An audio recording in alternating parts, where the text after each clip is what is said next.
ನಮಸ್ತೆ ವೀಕ್ಷಕರೇ, ಈ ದಿನದ ಸ್ಪೆಷಲು ಕುಲ್ಫಿ ಐಸ್ ಆಗಿರುತ್ತೆ. ಮನೆಯಲ್ಲಿರೋ ಸಾಮಗ್ರಿಗಳನ್ನು ಬಳಸ್ಕೊಂಡು ಹೇಗೆ ಮಾಡೋದೆಂದು ನೋಡಿಕೊಂಡು ಬರೋಣ. ಅಮ್ಮನಿಗೂ ಖುಷಿ, ಮಕ್ಕಳಿಗೂ ಖುಷಿ. ಇವತ್ತು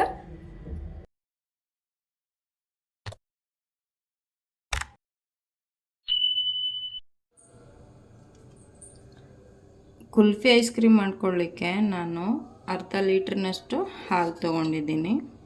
ನೀವು ಮನೆ ಹಾಲಾದರೂ ಕಾಯಿಸದೇ ಇರೋ ಹಾಲನ್ನು ನಾವು ನೇರವಾಗಿ ಐಸ್ ಕ್ರೀಮ್ ಮಾಡೋಕ್ಕೆ ಬಳಸ್ಕೋಬೋದು. ಪ್ಯಾಕೆಟ್ ಹಾಲಾದರೆ ಫುಲ್ ಫ್ಯಾಟ್ ಮಿಲ್ಕ್ ತೊಗೋಬೇಕು. ಇವಾಗ ಅರ್ಧ ಲೀಟ್ರ್ ಹಾಲು ತೊಗೊಂಡಿದ್ದೀನಿ. ಅದಕ್ಕೆ 200 ml ಆಗುವಷ್ಟು ನೀರು ಹಾಕ್ಕೊಂಡಿದ್ದೀನಿ. ನೀವು ನೀರು ಇನ್ನೂ ಸ್ವಲ್ಪ ಜಾಸ್ತಿ ಹಾಕೋಬೋದು, ನಿಮಗೆ ಐಸ್ ಕ್ರೀಮ್ ಇನ್ನೂ ಜಾಸ್ತಿ ಬೇಕು ಅನಿಸಿದರೆ. ಇದು ಹಾಲನ್ನ ಕಾಯಿಸ್ಕೊಳ್ಳೋಣ. ಇವಾಗ ಈ ಬಟ್ಲಿಗೆ 2 ಟೀ ಸ್ಪೂನ್ ಆಗುವಷ್ಟು ಕಾರ್ನ್ಫ್ಲೋರ್ ತೊಗೊತಾ ಇದ್ದೀನಿ.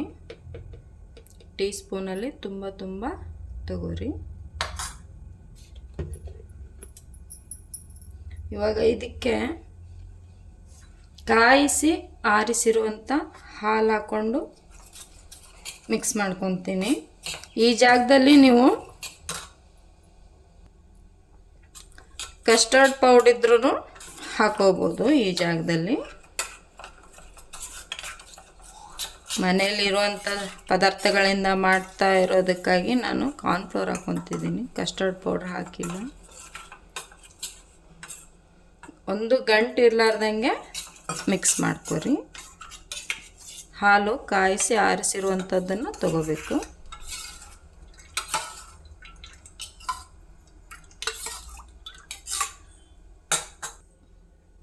ಇವಾಗ ಮತ್ತೆ 10 ರೂಪಾಯಿದಷ್ಟು ಅಮೂಲ್ ಹಾಲಿನ ಪುಡಿ ತೊಗೊಂಡಿದ್ದೀನಿ. 10 ರೂಪಾಯಿದು 2 ಪ್ಯಾಕೆಟ್ ತೊಗೊಂಡಿದ್ದೀನಿ. ಯಾಕಂದರೆ ನಾವು ನೀರು ಸೇರಿಸಿರ್ತೀವಲ್ಲ, ಅದಕ್ಕೋಸ್ಕರ ಇದನ್ನ ಹಾಕೋದು. ಇನ್ನೊಂದು ಹಾಲಿನ ಪುಡಿ ಹಾಕೋದ್ರಿಂದ ನಮಗೆ ಐಸ್ ಕ್ರೀಮು ಇನ್ನೂ ರುಚಿಯಾಗಿ ಬರುತ್ತೆ, ಅದಕ್ಕೋಸ್ಕರ ಹಾಕೋದು. ಇವಾಗ ಇದನ್ನು ಕೂಡ ಹಾಲಿನಿಂದ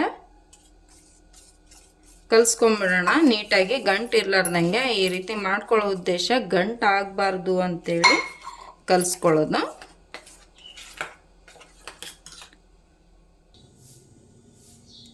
ಇವಾಗ ಅರ್ಧ ಲೀಟ್ರ್ ಹಾಲಿಗೆ 1 ಬಟ್ಲಷ್ಟು ಸಕ್ಕರೆ ಹಾಕ್ಕೊತಿದ್ದೀನಿ. ಇದು 150 ಗ್ರಾಮ್ ಅಷ್ಟಿದೆ ಸಕ್ಕರೆ ಹಾಕ್ಕೊತಿದ್ದೀನಿ.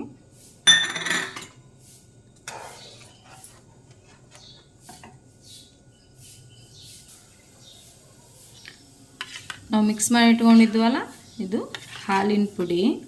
1 ಗಂಟೆ ಇರಲಾರ್ದಂಗೆ ಕಲಿಸ್ಕೋಬೇಕು. ಇದು ನಿಧಾನವಾಗಿ ಮಿಕ್ಸ್ ಮಾಡ್ಕೊತ ಕುದೀತಿರೋ ಹಾಲಿಗೆ ಮಿಕ್ಸ್ ಮಾಡ್ಕೊಳ್ಳೋಣ.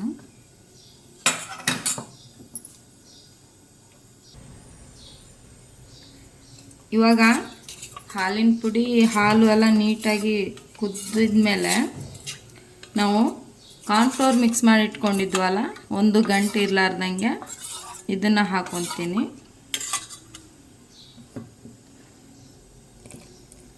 ಇದು ನಿಧಾನವಾಗಿ ಹಾಕ್ಕೊತ ಮಿಕ್ಸ್ ಮಾಡ್ಕೋಬೇಕು.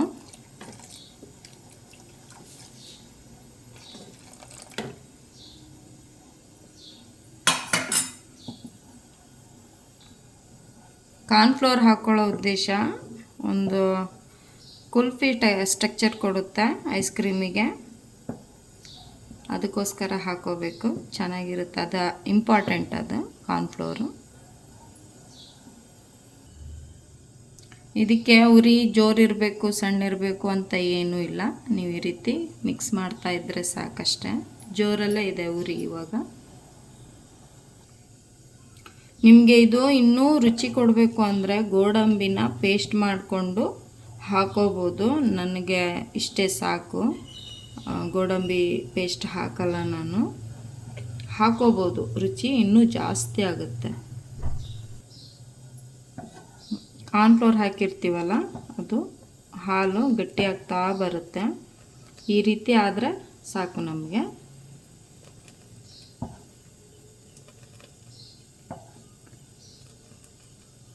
ಸಾಕು ನಮಗೆ ಈ ರೀತಿ ಆದ್ರೆ ಸ್ಟವ್ ಆಫ್ ಮಾಡ್ಕೊಂಬಿಡೋಣ. ಇದು ಇವಾಗ ಪೂರ ತಣ್ಣಗಾಗಲಿ, ಅಲ್ಲಿ ತನಕ ಆರಕ್ಕೆ ಇಟ್ಕೊಳ್ಳೋಣ. ಪೂರ ತಣ್ಣಗಾದ್ಮೇಲೆ ಈ ರೀತಿ ಆಗಿರುತ್ತೆ ನೋಡ್ರಿ. ಇದನ್ನು ಇವಾಗ ಮಿಕ್ಸಿ ಜಾರಿಗೆ ಹಾಕ್ಕೊತೀನಿ.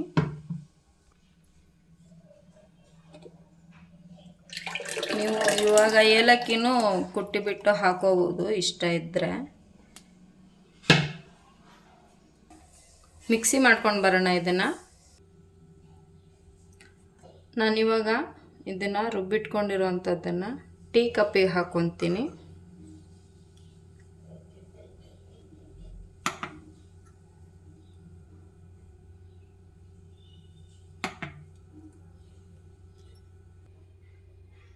ಮಿಕ್ಕಿದ್ದನ್ನು ಒಂದು ಬಾಕ್ಸ್ ರೀತಿ ಹಾಕ್ಕೊತೀನಿ. ಈ ಥರದ ಡಬ್ಬಿ ಹಾಕ್ಕೊತಿದ್ದೀನಿ. ಇವಾಗ ಇದಕ್ಕೆ ನಾವು ಕಟ್ ಮಾಡಿ ಇಟ್ಕೊಂಡಿರುವಂಥ ಡ್ರೈ ಫ್ರೂಟ್ಸ್ ಹಾಕ್ಕೊತಿದ್ದೀನಿ. ಒಂಚೂರು ಪಿಸ್ತಾ ತೊಗೊಂಡಿದ್ದೀನಿ, ಸಣ್ಣದಾಗಿ ಕಟ್ ಮಾಡೀನಿ. ಆಮೇಲೆ ಬಾದಾಮಿ ತೊಗೊಂಡಿದ್ದೀನಿ. ಇದು ಇದ್ದರೆ ಹಾಕ್ರಿ, ಇಲ್ಲ ಅಂದರೆ ಸ್ಕಿಪ್ ಮಾಡಿರಿ, ನಡೆಯುತ್ತೆ, ಪರವಾಗಿಲ್ಲ.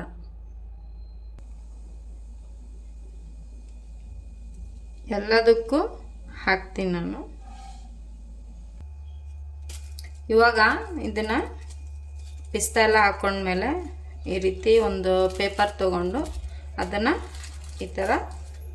ಈ ರೀತಿ ಒಂದು ರಬ್ಬರ್ ಸಹಾಯದಿಂದ, ನಿಮ್ಮ ಹತ್ರ ಈ ಥರ ಇರೋದನ್ನು ತೊಗೋಬೋದು, ಇಲ್ಲ ಈ ಥರ ಇರೋದಾದರೂ ತೊಗೋಬೋದು. ಇದನ್ನು ಕವರ್ ಮಾಡ್ಕೊಳ್ಳೋಣ ಹೀಗೆ. ಇವಾಗ ಇದಕ್ಕೆ ಸಣ್ಣ ಸಣ್ಣದಾಗಿ ಹೋಲ್ ಹಾಕ್ಕೊಳ್ಳೋಣ ಎಲ್ಲದಕ್ಕೂ. ಇದರೊಳಗೆ ಈ ರೀತಿ ಸ್ಪೂನ್ ಆದರೂ ಹಾಕಿಟ್ಕೋಬೋದು, ಇಲ್ಲಾಂದರೆ ನಿಮಗೆ ಈ ರೀತಿ ಐಸ್ ಕ್ರೀಮ್ ಕಡ್ಡಿಗಳು ಸಿಗ್ತವೆ ಅನ್ನೋದಾದರೆ ಅದನ್ನು ಹಾಕಿಟ್ಕೋಬೋದು. ನಾವೆಲ್ಲಿ ಹೋಲ್ ಮಾಡ್ಕೊಂಡಿರ್ತೀವಲ್ಲ ಅದೇ ಜಾಗಕ್ಕೆ ಹಾಕಬೇಕು. ಇದನ್ನು ನಾನು ಈ ರೀತಿ ಬಾಕ್ಸಿಂದ ಮುಚ್ಚಿಡ್ತಿದ್ದೀನಿ. ಇದನ್ನು ಇವಾಗ ಡೀಪ್ ಫ್ರಿಜ್ಜಲ್ಲಿ 6 ತಾಸು ಇಲ್ಲ 8 ತಾಸಾದ್ರೂ ನೀವು ಇಡಬೇಕಾಗುತ್ತೆ. 6 ತಾಸು ಆದಮೇಲೆ ನೋಡೋಣ.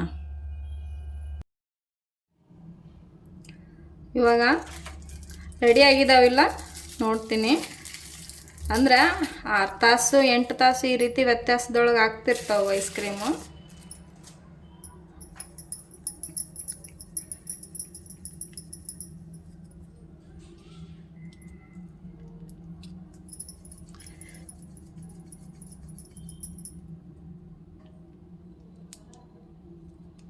ಸ್ಪೀಡ್ ತೆಗಿಯೋಕೆ ಹೋಗ್ಬೇಡ್ರಿ.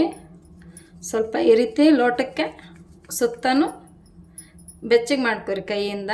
ಬರುತ್ತದು, ಆರಾಮಾಗಿ ಬರುತ್ತೆ.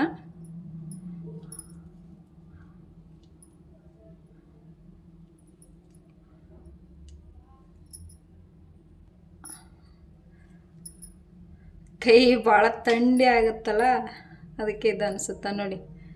ಭಾಳ ನೀಟಾಗಿ ಬರುತ್ತಾ. ಹಿಂಗೆ ಎಲ್ಲನೂ ತೆಗಿತೀನಿ ನಾನು.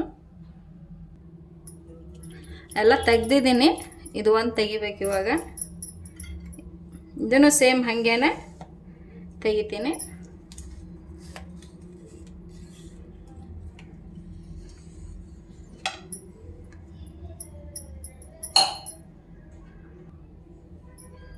ಭಾಳ ಈಸಿ ಇವೆಲ್ಲ ಮಾಡ್ಕೊಳ್ಳೋದು.